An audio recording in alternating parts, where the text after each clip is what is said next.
قیامت میں کہاں ملیں گے؟ فرمایا حوض کوثر پہ۔ حضور وہاں انس پانی پلائیں گے کہ بلال پلائیں گے کہ سہیب پلائیں گے؟ فرمایا نہیں، امت پیاسی آئے گی تو میں اپنے دست مبارک سے پانی پلاؤں۔ حضور وہاں نہ ملے تو فرمایا پل صراط پہ آنا، امت گزرے گی تو میں رب سلیم کی دعائیں کروں گا۔ تو اعلیٰ حضرت فرماتے ہیں جب حضور دعا کر رہے ہیں تو ڈرنے کی ضرورت کیا ہے؟ خدا کی رضا چاہتے ہیں دو عالم، خدا چاہتا ہے رضائے محمد، رضا اب پل سے وجد کرتے گزری کہ ہے رب سلیم دعائے محمد صلی اللہ ہو۔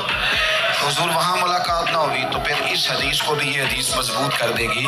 حضور فرمانے لگے پھر میزان عمل پہ آ جانا، امت کی عمل تول رہے ہوں گے اور میں کامیابی کی دعائیں مانگ رہا ہوں گا۔